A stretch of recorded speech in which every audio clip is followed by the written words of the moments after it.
ನಮಸ್ಕಾರ, ವನಶ್ರೀ ಚಾನಲ್ಗೆ ಸ್ವಾಗತ. ಹೊಸ ವಿಡಿಯೋ ತಂದಾಯಿತು. ಬನ್ನಿ ಇವತ್ತು ಪವಾಡ ಪುರುಷ ಸೀರಿಯಲ್ ಹೇಗೆ ಮೂವ್ ಆಗುತ್ತೆ, ಏನು ಸ್ಟೋರಿ ನೋಡೋಣ. ಅದಕ್ಕಿಂತ ಮುಂಚೆ ನಾನು ವಿಡಿಯೋಕ್ಕೆ ಸಬ್ಸ್ಕ್ರೈಬ್ ಮಾಡಿಲ್ಲ ಅಂದರೆ ದಯವಿಟ್ಟು ಸಬ್ಸ್ಕ್ರೈಬ್ ಮಾಡ್ಕೊಳ್ಳಿ, ಹಾಗೆ ಒಂದು ಲೈಕ್ ಕೊಡಿ. ಸತ್ಯವ ಗಂಡನ ಮನೆ ಸೇರಾಗಿದೆ. ಬಾಳು ಮಾತಾಡ್ತಾ ಇಲ್ಲ, ಮತ್ತು ಬಾಳು ಅಪ್ಪ ಅಮ್ಮನೂ ಕೂಡ ಬಾಳು ಜೊತೆ ಮಾತಾಡ್ತಾ ಇಲ್ಲ. ಅವ್ನು ತಪ್ಪಾದರೂ ಏನಿದೆ, ಅವನು ಆಗಲ್ಲ ಮದುವೆ ಅಂದ್ರೂ ಇವರೇ ಬಲವಂತ ಮಾಡಿಬಿಟ್ಟಿದ್ದಾರೆ. ಇವಾಗ ಅವನ ಜೊತೆ ಮಾತುಕತೆನೇ ಇಲ್ಲ, ಏಕೆಂದರೆ ಸತ್ಯವನ ಜೊತೆ ಅವ್ನು ಮಾತಾಡ್ತಾ ಇಲ್ಲ. ಮದುವೆ ತಾನೇ ಆಗೋಯ್ತಲ್ಲ ಅಂದ್ಕೊಂಡು ಸುಮ್ಮನಿದ್ದಾನೆ ಅವನ ಪಾಡಿಗೆ ಅವನು. ಅದಕ್ಕೆ ಬಾಳು ಅಮ್ಮಂಗೂ ಕೋಪ ಇದೆ, ಬಾಳು ಅಪ್ಪಂಗೂ ಕೋಪ ಇದೆ. ಹೊಲ ಬಿತ್ತಕ್ಕೆ ಹೋಗಬೇಕು ಅಂತ ಅವ್ರು ಹೊಡ್ತಾರೆ. ಇವನು ಹೊಲ ಬಿತ್ತಕ್ಕೆ ಬರಲ್ಲ ಅಂತಾನೆ, ಬಾಳು ಬರಲ್ಲ ಅಂತಾನೆ. ಬಾಳು ತಮ್ಮ ಮಾತ್ರ ಆಯ್ತಪ್ಪ ನಾನು ಬರ್ತೀನಿ ಅಂತ ಹೇಳ್ತಾನೆ. ಬಾಳು ಮಾತ್ರ ನಾನು ಬರಲ್ಲ, ನನಗೆ ಅವೆಲ್ಲ ಆಗಲ್ಲ ಅಂತಾನೆ. ಏನಕ್ಕಾಗಲ್ಲ, ನೀನು ಮನೆ ಮಗ ತಾನೆಯಾ, ಆ ಕೆಲಸ ಎಲ್ಲ ನೀನು ಮಾಡಬೇಕು ಅಂತ ಎಷ್ಟೆಲ್ಲ ಹೇಳಿದ್ರೂ ಅವ್ನು ತಲೆಗೂ ತಗೊಳ್ಳಲ್ಲ, ಅವ್ನು ಮಾಡೋದು ಇಲ್ಲ. ಆಮೇಲೆ ಸತ್ಯವ ಹೇಳ್ತಾಳೆ, ನಾನು ಬರ್ತೀನಿ ಹೊಲಕ್ಕೆ ಅಂತ. ನಿನಗಿನ್ನೂ ಅರ್ಶಿಣದ ಎಣ್ಣೆ ನೀರೇ ಆರಿಲ್ಲ, ಬೇಡ ಬೇಡ ನೀನು ಮನೇಲೇ ಇರು ಅಂತ ಹೇಳ್ತಾರೆ. ಈ ಕಡೆ ಕಾಳ್ಯ ವೈರಾಗಿ ಹತ್ರ ಏನೋ ಕೇಳ್ತಾ ಇರ್ತಾನೆ, ವೈರಾಗಿ ಏನೋ ಹೇಳ್ತಾ ಇರ್ತಾನೆ. ಆಮೇಲೆ ಅಲ್ಲಿಂದ ಅವರ ಗುರುಜಿ ಹತ್ರ ಹೋಗ್ತಾನೆ ಅವನು. ಅಲ್ಲೂ ಕೂಡ ಏನೇನೋ ಕೇಳಿ ಹೇಳಿ ಮಾಡ್ತಾ ಇರ್ತಾರೆ.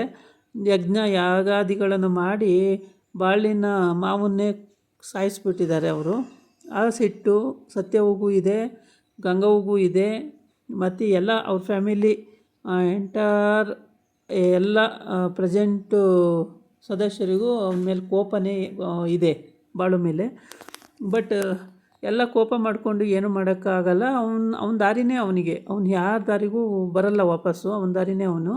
ಈ ಕಡೆ ಗೌಡ ರಾತ್ರಿ ಎಲ್ಲ ಕನಸು ಕಾಣ್ತಿರ್ತಾನೆ. ಹೇಗೆ ಅಂದರೆ ಅವನು ಯಾರೋ ಕೊಲೆ ಸಾಯಿಸ್ದಂಗೆ, ಅವನು ಮತ್ತು ಅಲ್ಲಿ ದೇವಲೋಕಕ್ಕೆ ಹೋದಂಗೆ, ಅಲ್ಲಿ ಮತ್ತು ಅವರೆಲ್ಲ ಕ್ವಶನ್ ಕೇಳ್ದಂಗೆ, ಏನೇನೋ ಅವನನ್ನು 4 ಜನ ಹೊತ್ಕೊಂಡು ಹೋದಂಗೆ ಹಿಂಗೆಲ್ಲ ಕನಸು ಕಂಡಿರ್ತಾನೆ ರಾತ್ರಿ ಎಲ್ಲ. ಬೆಳಗ್ಗೆ ಸಂಧ್ಯಾ ಅಲ್ಲಿ ಒಕ್ಕರ್ಸ್ಕೊತಾನೆ 7 ಗಂಟೆಗೆ. ಒಕ್ಕರ್ಸ್ಕೊಂಡ ತಕ್ಷಣ ಗೌಡ್ರೆ ಗೌಡ್ರೆ ಗೌಡ್ರೆ ಗೌಡ್ರೆ ಏನೋ ಕನಸು ಕಾಣ್ತವ್ರೆ ಅಂತ ಇವನು ನಗಾಡ್ಕೊಂಡು ಖುಷಿಯಾಗಿ ಗೌಡ್ರೆ ಗೌಡ್ರೆ ಗೌಡ್ರೆ ಗೌಡ್ರೆ ಅಂತ ಕೊನೆಗೆ ಗೌಡ್ರೆ ಅಂತಾನೆ. ಹಾಗೆ ಎದ್ದು ಕೂತ್ಕೊಬಿಡ್ತಾನೆ. ಸಂಧ್ಯಾ ಏನಲ್ಲ ಬಂದಿದ್ದು, ಯಾಕೋ ಬಂದೆ ಇಲ್ಲಿ, ಏನು ಕೆಲಸ ಇತ್ತು ಇಷ್ಟೊತ್ತಿಗೆ ಅಂತ. ಇಷ್ಟೊತ್ತಿಗೆ ಆಗಲೇ 7 ಗಂಟೆ ಆಯಿತು ಗೌಡ್ರೆ ಅಂತಾನೆ. 7 ಗಂಟೆ ಆಗೋಯ್ತಾ, ಮತ್ತು ಏನೋ ಬಂದಿದ್ದು ಅಂತಾನೆ. ಏನಿಲ್ಲ ಗೌಡ್ರೆ, ಸುಮ್ಮನೆ ಬಂದೆ, ನಿಮ್ಮನ್ನು ನೋಡ್ಕೋಗೋಣ ಅಂತ ಬಂದೆ ಅಂತ. ಆಮೇಲೆ ಹಿಂಗೆ ಮಾತಾಡ್ತಾ ಮದುವೆ ವಿಷಯ, ಅವನ ಮದುವೆ ಭಾಳ ಮದುವೆನ ಆಯಿತು, ನನ್ನ ಮದುವೆ ಯಾವಾಗ ಗೌಡ್ರೆ ಅಂತ ಕೇಳ್ತಿರ್ತಾನೆ. ಅಷ್ಟೊತ್ತಿಗೆ ಅವನ ಹೆಂಡತಿ ಅಲ್ಲಿ ಬಂದ ತಕ್ಷಣವೇ ಏನು ಮಾತಾಡ್ತಿದ್ದೀರಿ, ಏನು ವಿಷಯ, ನನಗೆ ಗೊತ್ತಿಲ್ಲದಂಗೆ ಯಾವ ವಿಷಯ ಮಾತಾಡ್ತಿದ್ದೀರಿ ಅಂತ ಬರ್ತಾಳೆ. ಆವಾಗ ಸಂಧ್ಯಾ ಹೇಳ್ತಾನೆ, ನನಗೆ ಮದುವೆ ಮಾಡ್ತಾರೆ ಗೌಡ್ರು, ಅದಕ್ಕೇ ಆ ವಿಷಯ ಮಾತಾಡ್ತಾಯಿದ್ದು ಅಂತ. ಅಯ್ಯೋ ಹಂಗೇನಿಲ್ಲ ಹೆಂಡ್ತಿಗೆ ಹೇಳ್ತಾನೆ, ಹಂಗೇನಿಲ್ಲ, ನೀನು ಅದನ್ನು ತಿಳ್ಕೊಬೇಡ, ಅವನೇನೋ ಬೇರೆ ಹೇಳ್ತವನೆ ಅಂತ. ಈ ಕಡೆ ತಾತಂಗೆ ಊಟ ತೊಗೊಂಡೋಗಿ ಕೊಡ್ತಾಳೆ. ಊಟ ಮಾಡಲ್ಲ ಅಂತ ಇರುತ್ತೆ ತಾತ. ಕೊನೆಗೆ ಸಮಾಧಾನ ಮಾಡಿ ಇವಳೇ ಮನೆ ಮಹಾಲಕ್ಷ್ಮಿನೇ ಊಟ ಮಾಡ್ತಿಲ್ಲ, ನಾನೇ ಊಟ ಮಾಡಲಿ ಅಂತ ತಾತ ಹೇಳುತ್ತೆ. ಅದಕ್ಕೆ ಇಲ್ಲ ತಾತ ನೀವು ಊಟ ಮಾಡಿ, ಅಜ್ಜಿನೂ ಊಟ ಮಾಡ್ತಾರೆ, ನೀವು ಊಟ ಮಾಡಿ ಅಂತ. ಬಾಳು ಊಟ ಮಾಡಿದ್ನ, ಇಲ್ಲ ಬಾಳ್ಯನೂ ಊಟ ಮಾಡಿಲ್ಲ, ಅವರು ಎಲ್ಲಿ ಹೋದ್ರೋ ಗೊತ್ತಿಲ್ಲ ಅಂತಾಳೆ ಸಿಟ್ಕೊಂಡಂಗೆ. ಸರಿ ಅಂತ ಹೇಳ್ಬಿಟ್ಟು ಇವಳು ತಟ್ಟೆ ಇಸ್ಕೋತಾನೆ. ಆಮೇಲೆ ಅವಳು ಹೋಗ್ತಾಳೆ ಊಟ ಮಾಡಿ, ತುಂಬ ಬಲವಂತ ಮಾಡಿ ಕೊಟ್ಟ ಮೇಲೆ ತಟ್ಟೆ ಇಸ್ಕೊತಾನೆ. ಬಾಳ್ಯ ಮತ್ತು ಅಲ್ಲಿ ಹೋಗ್ತಾನೆ, ಕೆರೆ ನದಿ ಹತ್ರ ಹೋಗಿ ನಿಂತಿರ್ತಾನೆ. ಅದನ್ನು ಕಾಳಭೈರವ ನೋಡಿ ಬಾಳೊಂದು ಹೆಜ್ಜೆನೂ ಅವನು ಪರೀಕ್ಷೆ ಮಾಡ್ತಲೇ ಇರ್ತಾನೆ. ಈಗ ಅವನು ಹೋಗಿ ನಿಂತಿದ್ದಾನೆ. ಆದರೆ ಅವನಿಗೆ ದಿಕ್ಕು ಇವಾಗ ಹೆಂಗೆ ಮಾಡಬೇಕು, ನಾನು ಮದುವೆ ಬೇರೆ ಮಾಡಿಬಿಟ್ರೆ ಹೆಂಗೆ ಮಾಡಬೇಕು, ನಾನು ಹೊರ ಸಂಚಾರಿಗೆ ಹೋಗೋದಾ ಅಥವಾ ಮನೇಲಿ ಸಂಸಾರಿಯಾಗಿರೋದಾ, ಈ ಥರ ಅವನ ಯೋಚನೆಗಳೇ ಆ ಥರ ಆಗಿರ್ತವೆ. ಎಷ್ಟೇ ಯೋಚನೆ ಮಾಡಿದ್ರೂ ಅವನಿಗೆ ಒಂದು ಕ್ಲಿಯರ್ ಆಗಿ ಯಾವ ಯೋಚನೆಯೂ ಬರ್ತಾ ಇರಲ್ಲ.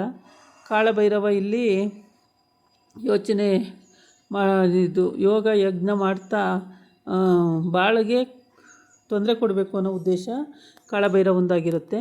ಬಾಳಿಗೆ ಪ್ರತಿಯೊಂದು ವಿಷಯಗಳು ಅಲ್ಲಿ ಗೊತ್ತಾಗ್ತಾ ಇರುತ್ತೆ. ಇವನೇನೇ ಮಾಡಿದ್ರೂ ಅವನಿಗೆ ಗೊತ್ತಾಗ್ತಾನೆ ಇರುತ್ತೆ. ಆ್ಯಕ್ಚುಲಿ ಅವನು ಲಾಡುಗೆ ವಿಷ ಹಾಕಿರೋದೇ ಇವನು. ವಿಷ ಹಾಕಿದ ತಕ್ಷಣ ತಿಂದು, ಅವನಿಗೆ ಲಾಡು ಅಂದರೆ ತುಂಬ ಇಷ್ಟ, ಹಂಗಾಗಿ ಲಾಡು ತೊಗೊಂಡು ತಿಂದ ತಕ್ಷಣ ಸತ್ತೋಗಿರ್ತಾನೆ. ಬಾಕಿಯವ್ರಿಗೆಲ್ಲ ಏನೂ ಆಗಿರಲ್ಲ.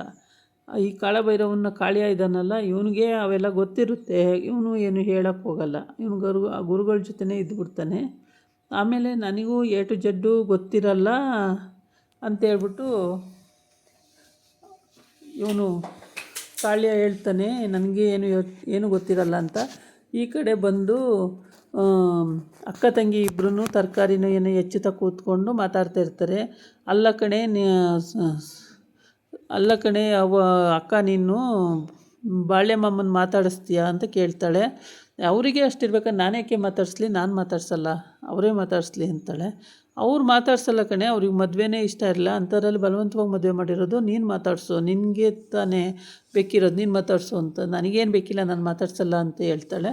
ಆಮೇಲೆ ಎಲ್ಲ ಬಂದು ಕೂತ್ಕೊಂಡು ಹೊಲಕ್ಕೆ ಹೋಗೋದು ಅಂತ. ಅದಕ್ಕೆ ಇವಳು ಹೇಳ್ತಾಳೆ, ಮೊಮ್ಮಗಳು, ನಾನು ಬರ್ತೀನಿ ಹೊಲಕ್ಕೆ ಕೆಲಸ ಮಾಡೋಕ್ಕೆ ಅಂತ. ಬೇಡ, ನಿನಗೆ ಎಣ್ಣೆ ಮೈಯ ಆರಿಲ್ಲ, ಬರೋದು ಬೇಡ ಅಂತ ಹೇಳ್ತಾರೆ. ಇವನಿಗೂ ಅಷ್ಟೇ, ಬಾಳುಗೆ ಅಣ್ಣ ಹೇಳ್ತಾನೆ, ಅಪ್ಪ ಹೊಲ್ದ ಕೆಲಸ ಮಾಡಬೇಕು ಅಂತವ್ರೆ ಅಂತ. ಇಲ್ಲ, ನಾನು ಹೊರಗಡೆ ಹೋಗ್ಬರ್ತೀನಿ ಅಂತಾನೆ. ಹೊರಗಡೆ ಹೋಗೋಕ್ಕೆಲ್ಲಾಗುತ್ತೆ, ಹೊಲ್ದ ಕೆಲಸ ಮಾಡಬೇಕಂತೆ ಅಪ್ಪ ಅಂತವ್ರಲ್ಲ ಅಂತ ಹೇಳ್ತಾನೆ. ಅದಕ್ಕೆ ಅವನು ಇಲ್ಲ, ನನಗೆ ಬರೋಕ್ಕಲ್ಲ ಅಂತ ಎದ್ದೋಗ್ತಾನೆ. ಹೊರಗಡೆ ಏನೋ ಕೆಲಸ ಇದೆ ಅಂತೇಳಿ ಎದ್ದೋಗ್ತಾನೆ. ಇವರೆಲ್ಲ ಮುಖ ನೋಡ್ಕೊಳ್ತಾ ಇರ್ತಾರೆ. ಆವಾಗ ಸಂಧ್ಯಾ ಅಲ್ಲಿಗೆ ಬರ್ತಾನೆ ಬಾಗಿಲಿಗೆ. ಇವನು ಹೋಗ್ಬಿಟ್ಟು ಹೊರಗಡೆ ಕೂತಿರ್ತಾನೆ. ಬಾಳ್ಯ ಹೊರಗಡೆ ಕೂತು ಅವನ ಪಾಡಿಗೆ ಅವನು ಕೂತ್ಕೊಂಡು ಯೋಚನೆ ಮಾಡ್ತಾ ಇರ್ತಾನೆ. ಅಷ್ಟೊತ್ತಿಗೆ ಬಾಳ್ಯ ಅಲ್ಲಿಗೆ ಹೋಗ್ತಾನೆ. ಬಾಳ್ಯ ಹೋಗಿ ಎಲ್ಲರೂ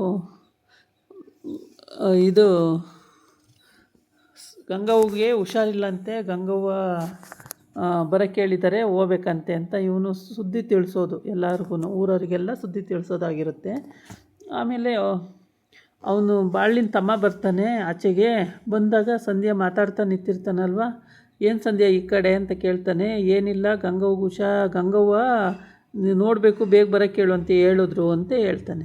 ಓ, ಏನಾಗಿತ್ತು ಗಂಗವ್ಗೆ? ಏನಿಲ್ಲ, ಆರಾಮಿದ್ದಾರೆ ಅಂತ. ಸರಿ, ಹೋಗಿ ಬರ್ತೀವಿ ಅಂತ ಹೇಳ್ಕೊಂಡು ಒಳಗೆ ಹೋಗ್ತಿರ್ತಾಳೆ. ಅಷ್ಟೊತ್ತಿಗೆ ಗಂಡ ಹೇಳ್ತಾನೆ, ನಾನು ಒಬ್ಬನೇ ಹೋಗಿ ಬರ್ತೀನಿ, ನೀವೆಲ್ಲ ಬೇಡ, ಸುಮ್ಮನೆ ಇರು, ನಾನು ಒಬ್ಬಳೇ ಹೋಗಿ ಬರ್ತೀನಿ ಅಂತ ಹೊರಡ್ತಾನೆ.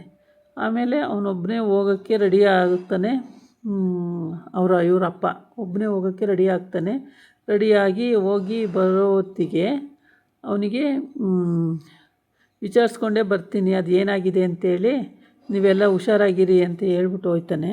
ಇನ್ನು ಬಾಳನೂ ಅಷ್ಟೇ, ನಾನು ಆಚೆ ಕಡೆ ಹೋಗಿ ಬರ್ತೀನಿ ಅಂತ ಅವನು ಹೋಗ್ತಾನೆ. ಹೀಗಾಗಿ ಇನ್ನು ಸತ್ಯವ್ವ ಮತ್ತು ಸತ್ಯವ್ವನ ತಂಗಿ ಮತ್ತು ಅಜ್ಜಿ ಇಷ್ಟು ಜನ ಅಲ್ಲಿ ಮನೇಲಿ ಇರ್ತಾರೆ. ವಿಷಯ ಏನು ಅಂತ ಗೊತ್ತಿರಲ್ಲ. ಅತ್ತೆನೇ ಹೋಗ್ಬಿಟ್ಟಿದ್ದಾರಲ್ಲ ಅವಾಗ. ಹಂಗಾಗಿ ಅತ್ತೆನೇ ಎಲ್ಲ ವಿಚಾರಿಸ್ಕೊಬರ್ತಾರೆ ಅಂದ್ಕೊಂಡು. ಅತ್ತೆ ಅಂದರೆ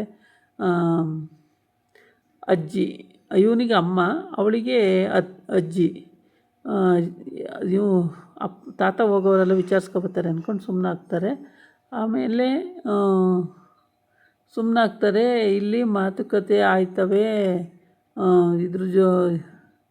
ಏನಕ್ಕೆ ಸತ್ಯವನ್ನು ಮದುವೆ ಮಾಡ್ಕೊಂಡು ಬಂದಮೇಲೆ ಆಮೇಲೆ ಬಾಳನ ಅಪ್ಪ, ನಾನು ಹೋಗಿ ಗಂಗವ್ವನ ವಿಚಾರಿಸ್ಕೊಂಬರ್ತೀನಿ ಅದೇನು ಅಂತೇಳಿ ಅಂತ. ಬಾಳನ ಅಮ್ಮನೂ ಹೊರಡ್ತಾಳೆ, ನಾನು ಹೋಗಿ ಬರ್ತೀನಿ ಅಂತೇಳಿ. ಸತ್ಯವ್ವ ನಾನು ಬರ್ತೀನಿ ಅಂತಾಳೆ. ಬೇಡ ನೀವೆಲ್ಲ ಮನೇಲೇ ಇರಿ, ನಾನು ಹೋಗಿ ಅದೇನು ಅಂತ ವಿಚಾರಿಸ್ಕೊಬರ್ತೀನಿ ಅಂತ ಹೊರಡ್ತಾಳೆ. ಸರಿ, ಇವನು ಹೊರಟು ರೆಡಿಯಾಗಿ ಬಂದು ಅವ್ರ ಮುಂದೆನೇ ಹೊರಟೋಯ್ತಾನೆ ಮಗಳ ಮನೆಗೆ. ಹೋಗಿ ಬರ್ತೀನಿ ಅಂತ ಹೇಳಿಬಿಟ್ಟು. ಸರಿ, ಉಳ್ಕೊಂಡೇ ಬನ್ನಿ, ಅರ್ಜೆಂಟ್ ಮಾಡ್ಕೊಂಡು ಬರಬೇಡಿ, ಏನಾದ್ರು ಕೆಲಸ ಇದ್ದರೆ ಉಳ್ಕೊಂಡು ಮಾಡಿಬಿಟ್ಟೇ ಬನ್ನಿ, ನಾಳೆ ಬೆಳಗ್ಗೆನೇ ಬನ್ನಿ ಪರವಾಗಿಲ್ಲ, ಆದರೆ ವಿಷಯ ತಿಳಿಸಿ ಸಾಕು ಅಂತ ಹೇಳಿರ್ತಾಳೆ. ಈ ಕಡೆ ಇವನು ಹೋಗಿ ಕೂತ್ಕೊಂಡು ಯೋಚನೆ ಮಾಡ್ತಾನೇ ಇರ್ತಾನೆ. ಆದರೆ ಏನು ಯೋಚನೆ ಮಾಡಿದ್ರೂ ಯಾವ ಥರ ಇದು ಮಾಡಬೇಕು ಅನ್ನೋದು ಯಾರಿಗೂ ಗೊತ್ತಾಗೋದೇ ಇಲ್ಲ. ಹಾಗೆ ಯೋಚನೆ ಮಾಡ್ತಾನೇ ಇರ್ತಾನೆ. ಆಮೇಲೆ ಬಾಳು ಅವನು ಸಂಧ್ಯಾ ಮದುವೆ ಆಗೋಕ್ಕೆ ಅಂತ ಹುಡುಕಿ ಅಂತ ಹೇಳ್ತಾ ಇರ್ತಾನೆ ಅಲ್ಲಿ. ಇದಾಗಿತ್ತು ಇವತ್ತಿನ ವಿಡಿಯೋ. ನಾಳೆ ಇನ್ನೊಂದು ವಿಡಿಯೋ ಜೊತೆ ಬರ್ತೀನಿ. ನಮಸ್ಕಾರ.